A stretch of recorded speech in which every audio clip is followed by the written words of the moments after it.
इस पार्ट में हम लोग एक इम्पोर्टेंट प्रॉपर्टी स्प्रिंग की पढ़ने वाले हैं, लेजीनेस ऑफ स्प्रिंग। इस पर कुछ क्वेश्चंस आ भी चुके हैं और इससे एसोसिएटेड जो भी प्रीवियस ईयर क्वेश्चंस होंगे वो आपको कमेंट सेक्शन में मिल जाएंगे, आप पीडीएफ डाउनलोड कर लीजिएगा। तो लेजिन ऑफ स्प्रिंग से पहले बस मैं आपको ये बता देता हूँ, मैंने इसके पहले वाले वीडियो में डिस्कस भी करा है कि जो स्प्रिंग में टेंशन होता है वो होता है K into x, where x is elongation और कंप्रेशन इन दिस स्प्रिंग। अब एक केस कंसीडर कीजिए कि मेरे पास में एक प्लेटफॉर्म है, उस प्लेटफॉर्म पर मैंने एक ब्लॉक रखा हुआ है जिसका मास है m, और यहाँ पर जो नॉर्मल रिएक्शन है वो mg के बराबर है। मतलब मैंने इसका पूरा का पूरा मास जो है बस वो इस प्लेटफॉर्म से सपोर्ट कर दिया है। वही चीज स्प्रिंग वाले केस में भी है। अब यहाँ पर अगर कोई मुझसे पूछेगा कि यहाँ पर टेंशन कितना है, तो हम बोलेंगे यहाँ पर टेंशन जो है वो 0 है, क्योंकि यहाँ पर नॉर्मल रिएक्शन जो है वो mg को बैलेंस कर रहा है। और यहाँ पर भी टेंशन कितना है, ऑफ कोर्स 0। टेंशन का मतलब इस बार होता है kx, तो kx 0 है क्योंकि यहाँ पर भी नॉर्मल रिएक्शन जो है वो mg को बैलेंस कर रहा है। और फिर मैंने इसको क्या करा, सडनली रिमूव कर दिया। अब सडनली रिमूव कर दिया तो ये ब्लॉक इस वाले केस में तो मुझको पता है कहीं मूव नहीं करेगा, ये वहीं का वहीं रह जाएगा। अगर ये वहीं का वहीं बना हुआ है, इसका मतलब अब जो ऊपर टेंशन लग रहा है, टेंशन का तरीका याद कीजिए, मैंने बताया था सेंटर सेंटर की तरफ टेंशन बना देते हैं T, और नीचे एक फोर्स लग रहा है mg। तो यहाँ पर टेंशन किसके बराबर हो जाएगा, mg के बराबर हो जाएगा, और ये ब्लॉक कहीं पर मूव नहीं करेगा, ये यहीं का यही रह जाएगा। मतलब इसका एक्सेलरेशन कितना होगा ब्लॉक का, एक्सेलरेशन विल बी 0। अब यही बिहेवियर हम लोग अगर स्प्रिंग के लिए एक्सपेक्ट करें तो ये गलत होगा। और देखिए ऐसा क्यों, क्योंकि हमें पता है कि अगर मैं इसको सडनली रिमूव कर दूंगा तो ये ब्लॉक जो है वो तो नीचे जाएगा, स्प्रिंग जो है वो इलोंगेट करेगी और कहीं पर जाके ये रुक जाएगा। और प्रीवियस वीडियोस में मैंने आपको बताया भी है कि इसको स्लोली रिमूव करते हैं तो क्या होता है, सडनली रिमूव करते हैं तो क्या होता है, वहां पर आप देख लीजिएगा। तो अब आप देखिए यहाँ पर हो क्या रहा है।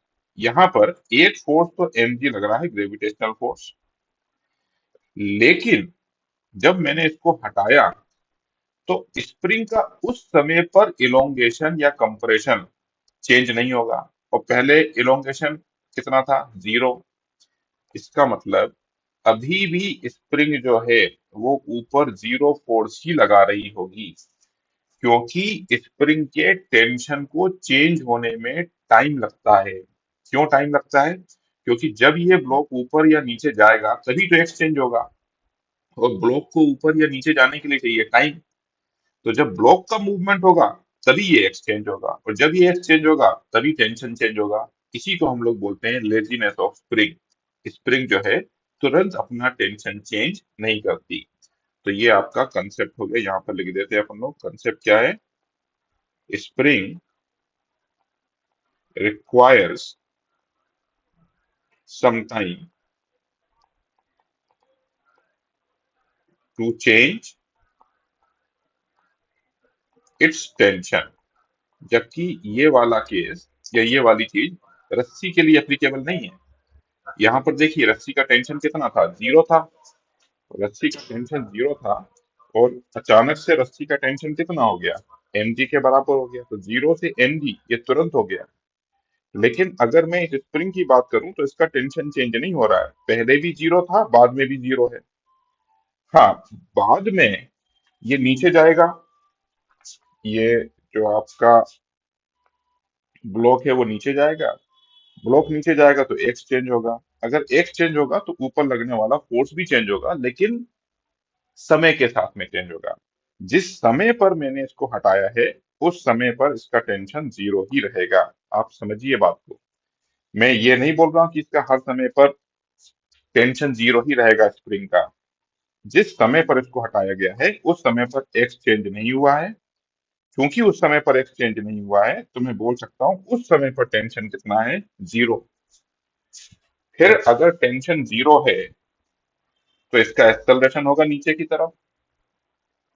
अब एक्सेलरेशन की इक्वेशन लिखूंगा, mass into acceleration, M into A, acceleration के डायरेक्शन वाला फोर्स, एम जी, तो एक्सेलरेशन कितना हो गया, जी हो गया। तो इस केस में इसका एक्सेलरेशन जीरो है, और इस केस में इसका एक्सेलरेशन कितना आया, जी आया। और ये ब्लॉक जो है नीचे जाएगा, ऑब्वियसली जब ये नीचे जाएगा तो स्प्रिंग बढ़ेगा, स्प्रिंग बढ़ेगा तो ऊपर का फोर्स भी बढ़ेगा, इसीलिए ये किसी पोजीशन पर जाके नीचे रुक जाएगा। आई होप ये वाला केस आपको समझ में आया होगा। अब मैं इसको दो एग्जांपल के थ्रू और अच्छे से एक्सप्लेन कर देता हूँ। ये पहला एग्जांपल देखिए, यहाँ पर स्प्रिंग मैंने ऊपर लगा के रखी हुई है, इसका मास हम लोग m मान लेते हैं,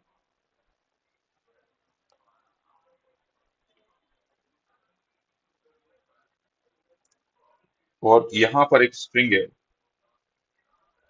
इसका मास मैं मान लेता हूँ 2m। अब देखिए आप, यहाँ पर एक टेंशन होगा T, और वो टेंशन ट्वाइस mg के बराबर होगा। तो टेंशन जो है वो ट्वाइस mg के बराबर है। यहाँ पर एक फोर्स लग रहा होगा mg, और ऊपर एक फोर्स लग रहा होगा kx। फ्री बॉडी डायग्राम में ये डायग्राम कैसे बनाते हैं, थ्योरी वाले सेक्शन में आप देख लीजिएगा। अब देखिए, क्योंकि ये सिस्टम इक्विलिब्रियम में है तो टेंशन 2mg के बराबर, और ये वाला सिस्टम भी इक्विलिब्रियम में है तो kx किसके बराबर है, mg प्लस t के बराबर। मतलब kx जो है ऊपर की तरफ लगने वाला फोर्स mg प्लस t के बराबर है, और mg प्लस t की वैल्यू है 2mg। तो टोटल आंसर आ गया 3mg। तो एक काम करते हैं, इसका फ्री बॉडी डायग्राम मैं अलग से बना देता हूँ। ये देखिए, ये ब्लॉक के ऊपर जो kx फोर्स लग रहा है वो 3mg के बराबर है, इसका मास है m, तो इधर एक फोर्स लग रहा है mg, और यहाँ पर एक टेंशन लग रहा है t, और t का वैल्यू भी मुझे पता है। ऑब्वियसली यहाँ पर टेंशन लग रहा है t, और इसका मास है 2m, तो नीचे फोर्स लग रहा है 2mg। ये फ्री बॉडी डायग्राम है इसका। अब हमने क्या करा, इस स्ट्रिंग को कट कर दिया। जब मैं इस स्ट्रिंग को कट करूंगा, इस स्ट्रिंग को मैंने कट करा, तो ये रस्सी के कटने की वजह से तुरंत टेंशन कितना हो जाएगा, जीरो। तो ये वाला टेंशन भी जीरो हो गया, और ये वाला टेंशन भी जीरो हो गया। अब इसका एक्सेलरेशन बताना कोई बड़ी बात नहीं है, मैं सीधा सीधा इसको बोल सकता हूँ कि इस पे सिर्फ और सिर्फ ग्रेविटेशनल फोर्स लग रहा है, तो रस्सी कटने के बाद में इसका जो टेंशन होगा वो जीरो हो जाएगा, और इसका एक्सेलरेशन जो है वो हो जाएगा जी, और वो भी नीचे की तरफ हो जाएगा। इसका देखिए, इसका केस बड़ा यूनिक है। इस केस में जिस समय पर मैंने इसको काटा है, इस स्प्रिंग को काटा है, उस समय पर ये चेंज नहीं होगा। तो ऊपर लगने वाला फोर्स तो सेम ही रहेगा, लेकिन रस्सी के कटने की वजह से नीचे लगने वाला फोर्स जो है वो टेंस खत्म हो गया। तो अब जब नीचे लगने वाला फोर्स खत्म हो गया, तो ऊपर लगने वाला फोर्स ज्यादा है, तो बॉडी का एक्सेलरेशन ऊपर की तरफ हो जाएगा। तो अब मैं इक्वेशन लिखूंगा, mass into acceleration, mass into acceleration. Acceleration के डायरेक्शन वाला फोर्स है 3mg, और अपोजिट डायरेक्शन वाला है mg। तो एक्सेलरेशन यहाँ से कितना आ जाएगा, 2g आ जाएगा। मतलब ये ब्लॉक का एक्सेलरेशन 2g ऊपर की तरफ होगा उस समय पर, जिस समय पर इस रस्सी को काटा गया है। तो इसमें ऐसी क्या खास बात थी जो इसको डिफरेंशिएट कर रही है स्ट्रिंग से।